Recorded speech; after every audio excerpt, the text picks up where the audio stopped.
I'm here with Dr. Dalal, the oldest resident in the Sri Aurobindo Ashram. He's an ashramite, as they call them here in Pondicherry, where the ashram is situated in the south of India. Pondicherry used to be a French colony, and this is where Sri Aurobindo retired to write his works and create his life's work and writings. And I will give a brief bio of Dr. Dalal for those who don't know him or don't know anything about Sri Aurobindo's philosophy. And then we will move on to ask him a few philosophical and then personal questions. Dr. Dalal graduated in philosophy from the University of Pune in India. Immediately after, drawn by the philosophy of Sri Aurobindo, he lived at his ashram for 7 years here in Pondicherry. And then he continued his studies in clinical psychology in India and the US. He lived, worked, and had a family in the US until 1985. One of his 2 sons, Khalil, is actually here with us today. Hi, Khalil. And he's working for NASA. He's a programmer in NASA. Let's continue. Dr. Dalal returned to the ashram in 1986, and for the past 38 years has been living here. He has written many books, mainly compilations from the works of Sri Aurobindo and the Mother, and he is still today, at the age of 98, writing and publishing. His last book, Our Divine Destiny, here it is, has been published last year. I had met with Dr. Dalal 15 years ago, and it has been great to reconnect with him again. We had a memorable conversation then, and also a few days ago, and we decided to have another one today that he has given us the permission to record. Thank you very much, Mr. Dalal, for accepting the invitation to have this conversation. So, shall we move to the philosophy? Okay. So, under the title of Sri Aurobindo's The Synthesis of Yoga, he has in quotations the phrase, all life is yoga. And I'm reading now from page 5. All life, when we look behind its appearances, is a vast yoga of nature who attempts in the conscious and the subconscious to realize her perfection in an ever-increasing expression of her yet unrealized potentialities and to unite herself with her own divine reality. So, in a sense, we are all already on a path of yoga, even if we are not aware of it, since both the yoga practitioners and those that are not are already part of the upward movement of nature. And now, here's my question. If nature is already naturally a yoga, why should we strive to accelerate it? Why make an extra effort, struggle, and true yoga is difficult? Why enter upon the demanding path of yoga? There's infinite time. Why hasten the process? In a nutshell, why yoga? Yoga, as Sri Aurobindo has just said, is an acceleration of the process. Because... But why should we accelerate it? Why don't we just sit here, and wait like many Indians do, and all is well in the universe? Because there is an aspiration. So it's a calling. It's a call. Bravo. Okay. So it's yoga is taken up. Yes. Yoga is taken up by those who have received the call and who have the aspiration to find or unite, whatever, how we put it, with the divine, to accelerate the process. Because life is experienced as a suffering, being ignorant, living in ignorance of our true nature, which is a divine nature, because a portion of the divine which Sri Aurobindo calls the psychic being, the soul. Yes. So it's not necessary that we strive, but some of us, because something has awakened, let's say, within us, or we felt something, a steering. There is no call. Yes. Then we go with life, we move with life and progress. But it's a slow process and a process of suffering. But isn't the struggle of yoga also a kind of concentrated suffering? It's not a suffering. It's not, you think? It's the suffering is there, but there is the joy of aspiration. Yes. The joy that we are striving towards realization. And we have the faith. We have the joy that is the divine who is using us as an instrument. Actually, is a divine who manifests himself, is a divine who is rediscovering himself. Well, it's interesting that you say that, because that was my next question. Yes. And it has to do with free will. Yeah. So let me read you two excerpts from Sri Aurobindo. The first is from the Synthesis of Yoga. And he says, at best, we have only the poor relative freedom, which by us is ignorantly called free will, but that is at bottom illusory, since it is the modes of nature that express themselves through our personal will. It is force of nature grasping us and grasped by us that determines what we shall will and how we shall will. So Sri Aurobindo says that we are not free, and there is another passage from Savitri, even more poignant, and I will read that, which is, I think it's quite famous. A thinking puppet is the mind of life.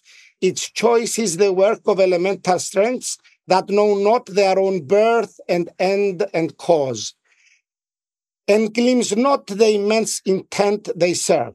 In this nether life of man, drab-hued and dull, yet filled with poignant, small, ignoble things, the conscious doll is pushed 100 ways, and feels the push, but not the hands that drive. For none can see the masked ironic troupe to whom our figure selves are marionettes. So we are marionettes, puppets, and we don't control our lives. Someone else pulls the strings. So this is what Sri Aurobindo says in these two passages. But then again, in all of his works, Sri Aurobindo urges us to act, to strive, to achieve various things, and this presupposes that we can effectuate something ourselves, that we are free. And of course, the great French philosopher of the 20th century, Jean-Paul Sartre, we are in the French quarter of Pondicherry here, honoring him, believed that we are not only free, but absolutely free, and that relinquishing this idea and belief in our freedom is bad faith. And that wherever we say that external circumstances control us, we are acting in bad faith, not being honest with ourselves. So what are your thoughts on human freedom and on these two contrasting views here? Because on one hand, Sri Aurobindo tells us to do things, but on the others, we are puppets and we don't control anything.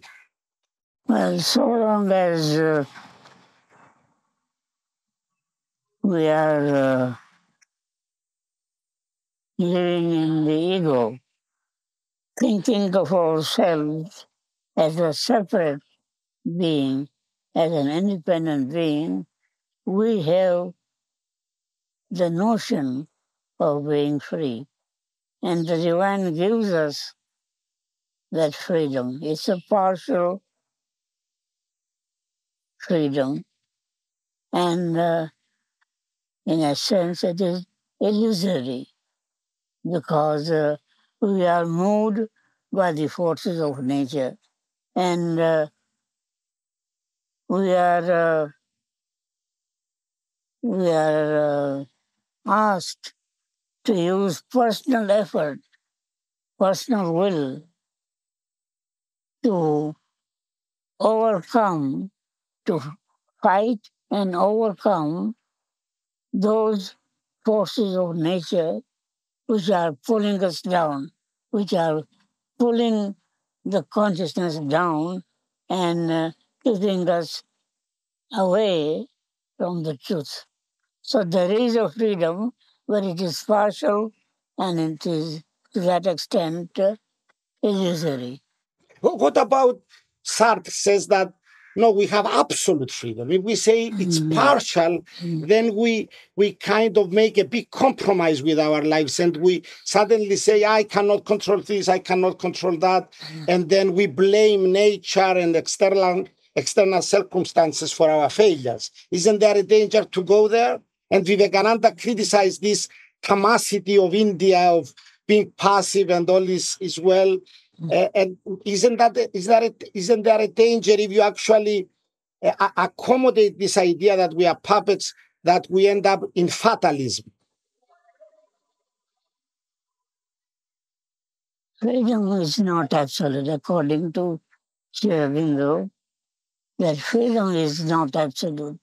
Even though he may not know it, he is pulled by strings, both lower strings pulling him down and higher strings which call him to aspire, and he has to choose. He has the power of choice.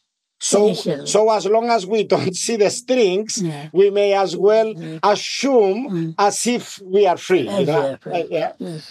The philosophy of as if of Behinger, right. We function as if we are free. Yes. Yeah. Right. But deep down, when you go deep down, Sri Aurobindo says we are not really free. Yes. It's a disturbing feeling, though, isn't it? Yeah. Yes. It's a very wonderful feeling. Yes. So long as the ego is there, it feels that it is free. So let's come to the ego then. Let's come to the ego. So this is a central chapter in all of spirituality, to fight the ego. So I will make a little bit of a big introduction here because I think this is an important thing. So I used to be a business manager earlier in my life, and I've noticed that people with weak egos, usually are also less ambitious. And as a result of this, they tend not to evolve in their jobs. Those with bigger egos and more ambition improved at what they did. They rose in the hierarchy of the company. That's a rough example from my life, but I can present more dazzling historical examples from other fields of life. Beethoven, who is considered one of the greatest, if not the greatest composer, was an ambitious man with a big ego. So ambition and ego are important in order to create things. And they are somehow encouraged by society itself during our early upbringing. We strive to be the best in class, to be faster and jump higher in sports and so on. But even in the spiritual striving, to become a better person, to expand one's consciousness, to move nearer to one's higher self, requires some form of covert ambition.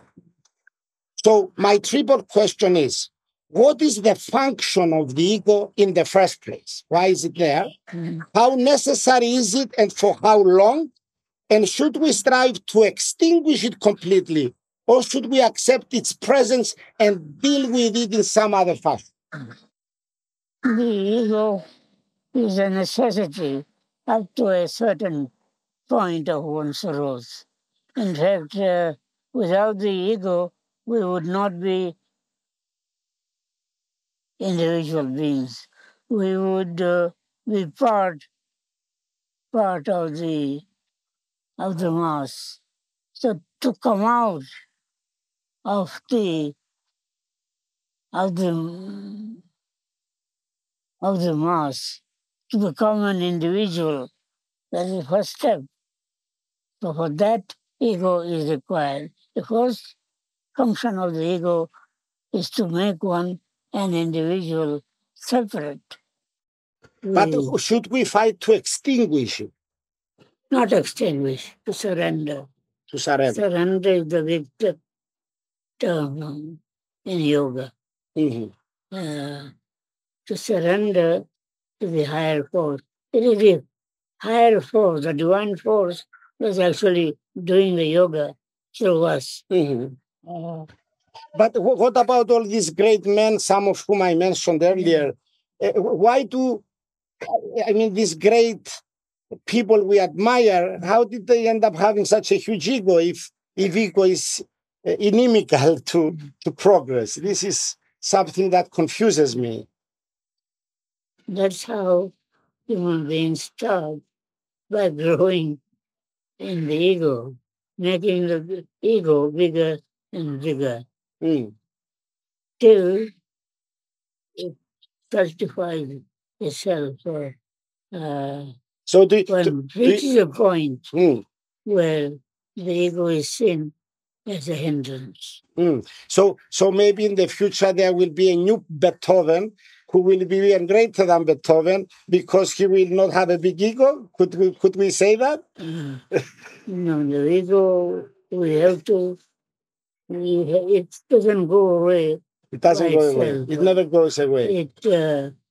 It requires long effort, long sadhana. Yes. Okay. So another question which is nearer to you. I came to the works of Sri Aurobindo by reading your Greatest Psychology 20 years ago. By coincidence, I found it in a bookshop and I bought it. And that's where I've read about these levels before mind, above mind, and the gradations leading to the supermind, the so-called higher mind, the illumined mind, intuition, the overmind, and the supermind. Jung also did something similar with the unconscious. He charted the unconscious with the archetypes and the instincts and so on. But unlike what Jung did, he created a theory, he charted the unconscious, and then he had his followers like Louis von Franz, Jacobi, James Hillman continue his work. We don't see the same thing with Sri Aurobindo. He charted, in a sense, the superconscious, but we don't see anybody here in the ashram or in universities exploring this field of the superconscious. Why is that? Why aren't there studies about this new field that Sri Aurobindo delineated and shed light upon? They are doing it when one does yoga, whether one knows it or not. When one does Sri Aurobindo's yoga, one is aspiring to raise one's level of consciousness. Yes. And people have succeeded. Some, very few, they have succeeded. For example, take one example, Nalinikanta Gupta, who was Sri Aurobindo's closest disciple. He was first his colleague in the political field as a revolutionary. Yes.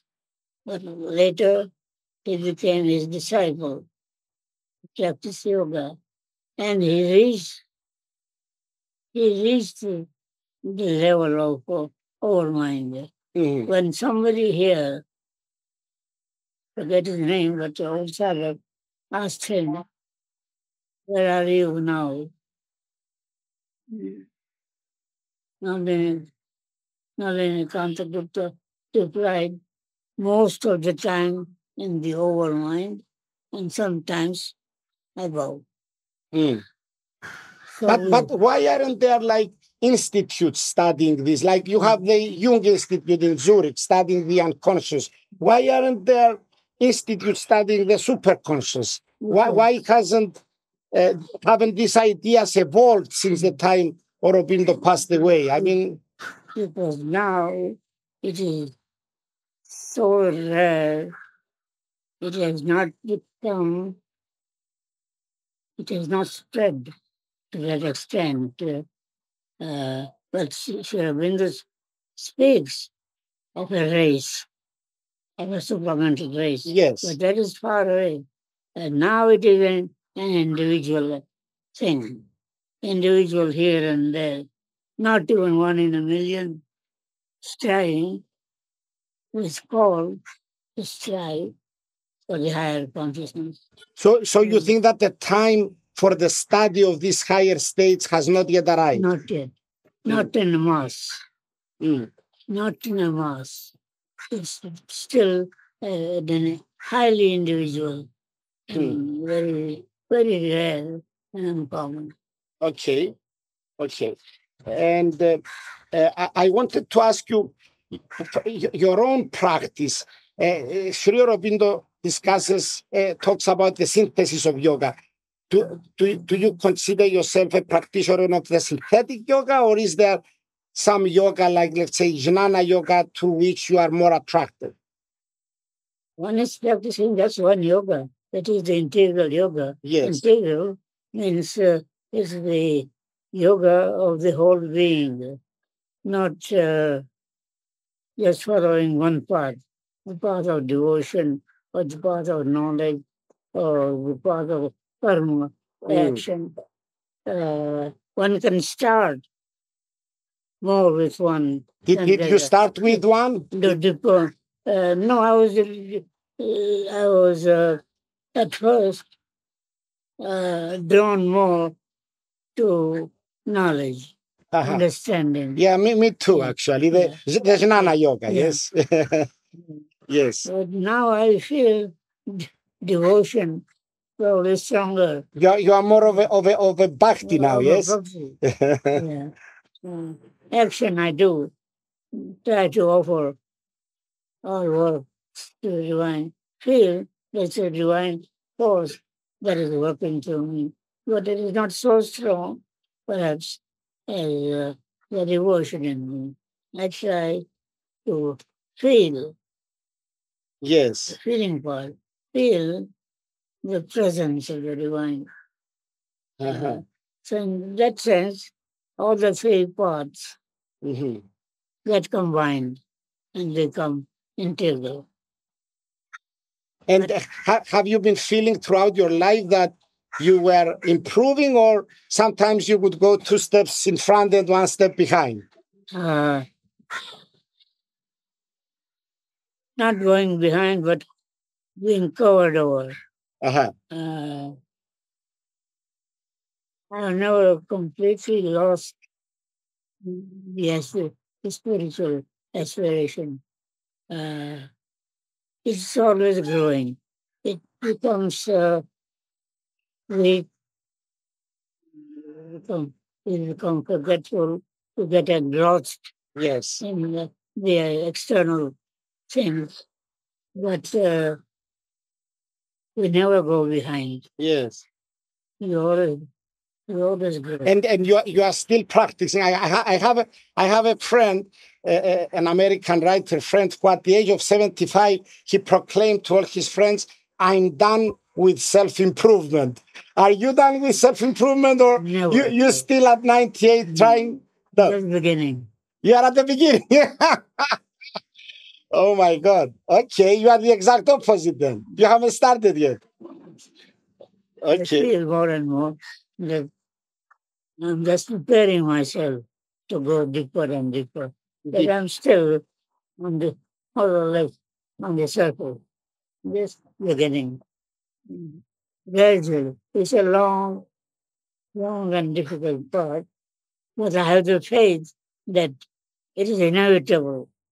Yes. Well, we started with that. All life is yoga and all evolution is yoga. You think that you will continue your school in another life? Inevitable. Inevitable. Yes.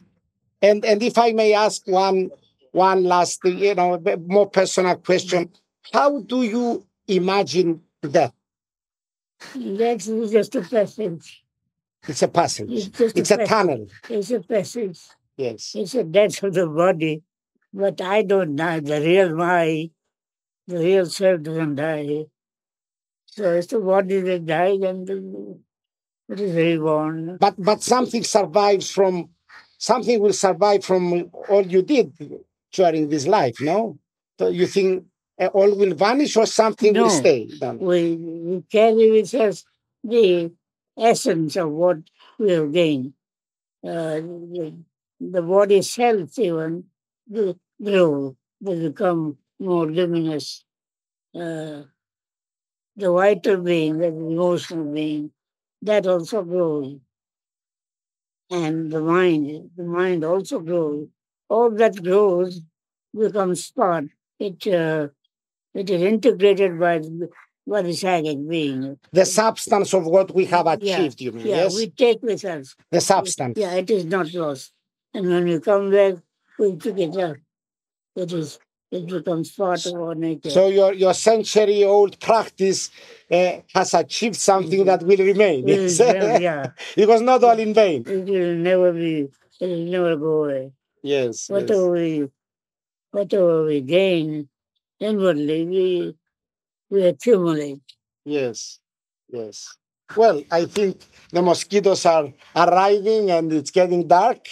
Thank you so much for accepting my invitation to have this wonderful conversation, and maybe we can have one more, maybe next year or after 2 years when you will celebrate your 100th birthday. Yes. Thank you so much. Thank you so much.